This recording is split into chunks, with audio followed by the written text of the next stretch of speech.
Maths 2, Chapter number 1, Similarity, Part 3. यापूर्वी आपण practice set 1.1 हा समजून घेतला होता. त्याच्यामध्ये आपण एकूण 4 प्रॉपर्टींचा उपयोग केला होता. 3 प्रॉपर्टी आपण थेरम्समध्ये आधी घेतलेल्या होत्या. जेव्हा 2 ट्रायंगलचे बेस आणि हाईट हे डिफरंट येतात त्यावेळेस त्यांच्या एरियांचा रेशो हा त्यांच्या प्रोडक्टच्या प्रपोर्शनमध्ये असेल. बेस सारखे असतील तर एरियांचा रेशो हाईटच्या प्रपोर्शनमध्ये, हाईट सारखी असेल तर बेसच्या प्रपोर्शनमध्ये, दोन्ही सारखा असेल तर रेशो 1:1 असतो. हे आपण प्रॅक्टिस सेट 1.1 मध्ये पाहिलेलं होतं. आता एक एक्स्ट्रा प्रॉब्लेम आपण थोडा स्पष्टीकरणासहित घेतलाय, कारण त्याच्यावरती आधारित आपल्याला बेसिक प्रपोर्शनॅलिटी थेरम हा सर्वात महत्वाचा थेरम पाहायचा आहे. या ठिकाणी एक ट्रायंगल घेतलाय आपण. त्या ट्रायंगल एबीसी मध्ये लाईन XY ही BC ला पॅरलल आहे, साइड BC ला पॅरलल आहे. लाईन XY ही AB ला X या पॉइंट मध्ये इंटरसेक्ट करते, AC ला Y या पॉइंट मध्ये इंटरसेक्ट करते. बेसिक प्रपोर्शनॅलिटी थिअरम पाहण्याआधी हे गणित आपल्याला अशा दृष्टीनं पाहायचं आहे. प्रॅक्टिस सेट 1.1 मध्ये एक दुसरं गणित आपण पाहिलं होतं की ज्याच्यामध्ये बेस कॉमन होता. तो कॉमन बेस आपल्याला घेता आला कारण त्याच्या हाईट्स माहित होत्या. आता जरा गणिताकडे बघू. Line XY parallel to side BC दिलेलं आहे. हे 3 रेशोज आपल्याला काढायचे.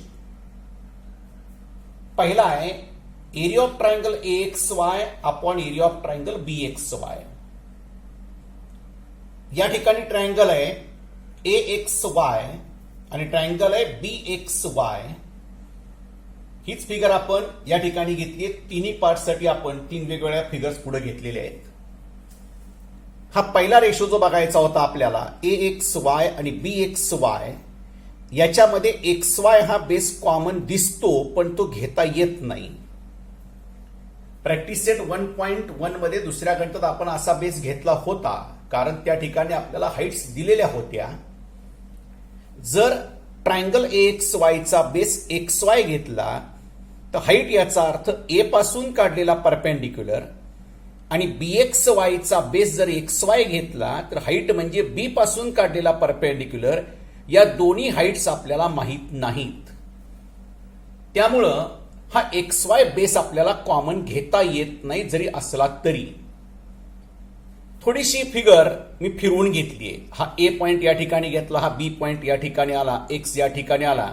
ही जी फिगर आहे ती रोटेट केल्यावर फिगर अशी येईल. आता जर फिगर मध्ये बघितलं तर AXY आणि BXY असे 2 ट्रायंगल सेपरेट नीट दिसतात. AX जर बेस घेतला तर हाईट याचा अर्थ the perpendicular drawn from opposite vertex Y to base AX. त्याचप्रमाणे BXY ट्रायंगल मध्ये जर बेस BX घेतला तर हाईट याचा अर्थ Y पासून काढलेला परपेंडिक्युलर, कारण हा ट्रायंगल ऑब्ट्यूस अँगल ट्रायंगल आहे. त्यामुळे याची हाईट बाहेर गेली पण या दोन्ही ट्रायंगल मध्ये हाईट इक्वल आली. त्यामुळे यांचे बेसेस आहेत AX आणि BX. यांच्या रेशोमध्ये त्यांच्या एरियांचा रेशो असणार. In triangle AXY and triangle BXY, height is same. Therefore, the ratio of their areas is equal to ratio of their corresponding bases. याचा बेस AX आणि याचा बेस BX. XY घेता येत नाही. थोडक्यात जेव्हा एकाच बेसवर 2 अपोजिट साइडला 2 ट्रायंगल्स तयार होतात तेव्हा तो बेस घेता येतो पण त्याच्या हाईट्स माहीत पाहिजेत. जर हाईट्स माहीत नसतील तर या 2 ट्रायंगल्स मधील अशा 2 साइड्स घ्यायच्या की ज्या कोलिनियर आहेत, एका रेषेवरती आहेत, आणि त्या साइड्स बेस म्हणून घ्यायच्या म्हणजे हाईट आपल्याला कॉमन मिळते. जर या फिगर मध्ये बघितलं आपण AXY आणि BXY याच्यामध्ये AX आणि BX ह्या 2 साइड्स एका रेषेवर आहे. याचा अर्थ Y पासून काढलेला परपेंडिक्युलर ही कॉमन हाईट येणार. तसं आपण दुसऱ्याकडे जाणार आहोत, दुसऱ्या रेशोकडे AXY आणि CXY. AXY आणि CXY मध्ये या ठिकाणी पुन्हा XY बेस कॉमन दिसतो पण घेता येत नाही. तर या दोन ट्रायंगल्स मध्ये एका रेषेवर असणाऱ्या साइड्स आहेत AY आणि CY.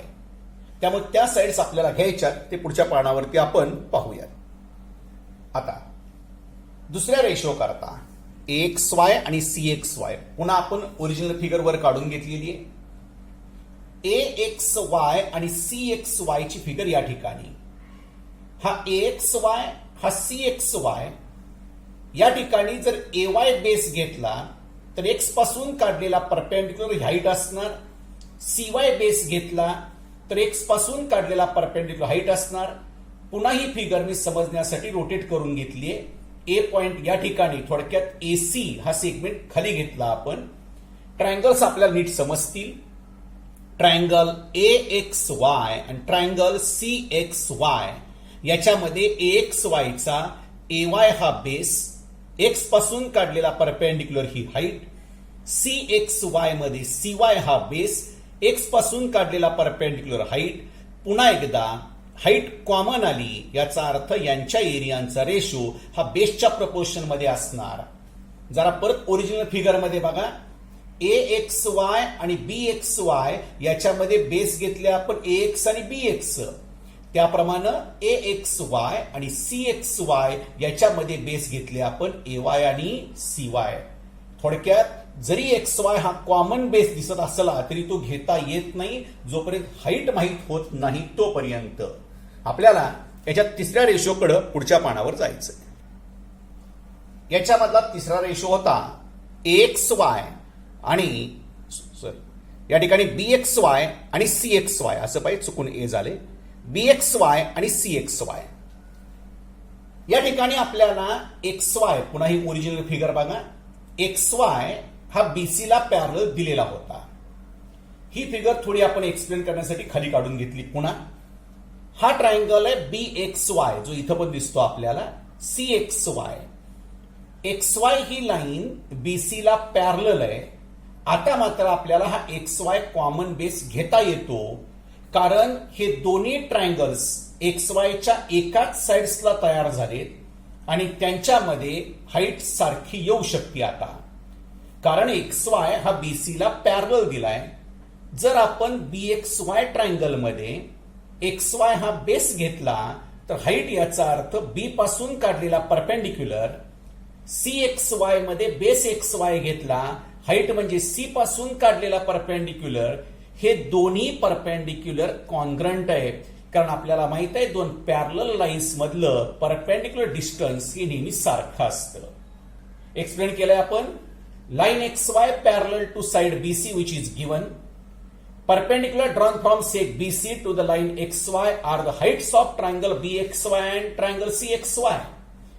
B आणि C पासून काढलेले जे परपेंडिक्युलर्स आहेत ते या दोन ट्रायंगलच्या हाईट्स आहेत. We know that the distance between any two parallel lines is same. Height of triangle BXY and triangle CXY are equal for the base XY. XY base करता या दोन्ही हाईट्स इक्वल आहे. ह्या दोघांमध्ये बेस पण सारखा आहे, तो seg XY. Areas of two triangles of equal bases and heights are equal. याचा अर्थ या दोघांचाही एरिया सारखा आहे, म्हणजे या दोघांच्या एरियांचा रेशो हा 1:1. या ठिकाणी चुकून ए झाले, तिथं बी पाहिजे. BXY upon CXY is equal to 1:1. पुन्हा एकदा आपण हे तिन्ही रिझल्ट बघूयात. या ठिकाणी AXY आणि BXY असे जर दोन ट्रायंगल्स घेतले तर रेशो येणार AX अपॉन BX. AXY आणि CXY असे जर ट्रायंगल घेतले तर रेशो येणार AY अपॉन CY. आणि BXY आणि CXY हे खालचे दोन ट्रायंगल्स घेतले तर रेशो येणार 1:1, 1:1. याचा उपयोग आपल्याला बेसिक प्रपोर्शनॅलिटी थिअरम मध्ये करायचा आहे. तो थिअरम आता पाहू. बेसिक प्रपोर्शनॅलिटी थिअरम, यालाच पुढे आपण BPT असं शॉर्ट फॉर्म मध्ये म्हणणार आहोत. Statement: If a line parallel to a side of triangle intersect the remaining sides in two distinct points, then the line divides the sides in the same proportion. तसा हा भाग आपण 8वी मध्येच पाहिलेला आहे. 8वी मध्ये आपण काही ट्रायंगल्स घेतले होते आणि त्याच्या एका साइडला पॅरलल असणारी लाईन उरलेल्या दोन साइड्सला जर इंटरसेक्ट करत असेल तर त्यांचे रेशो इक्वल असतात. याच्यावरून आपण गणितही सोडवलेली आहे. पण फक्त त्याला बेसिक प्रपोर्शनॅलिटी थिअरम म्हणतात हे आपल्याला माहित नव्हतं. ते आपण आता प्रूव्ह करणार आहे. ट्रायंगल एबीसी मध्ये लाईन पीक्यू ही बीसीला पॅरलल आहे. आपल्याला प्रूव्ह करायचंय जर लाईन पीक्यू ही बीसीला पॅरलल आहे तर एबीचे होणारे दोन भाग आणि एसीचे होणारे दोन भाग यांचे रेशो इक्वल असतात. लाईन पीक्यू जर पॅरलल आहे तर पी या पॉइंट मध्ये ती लाईन एबीला इंटरसेक्ट करते, क्यू पॉइंट मध्ये एसीला इंटरसेक्ट करते. या साइडचा रेशो येणार एपी अपॉन बीपी, या साइडचा रेशो येणार एक्यू अपॉन सीक्यू. 8वी मध्ये हा भाग आपण पाहिला होता. जर लाईन पॅरलल असेल तर रेशो इक्वल असतात. हे आपण आता प्रूव्ह करू.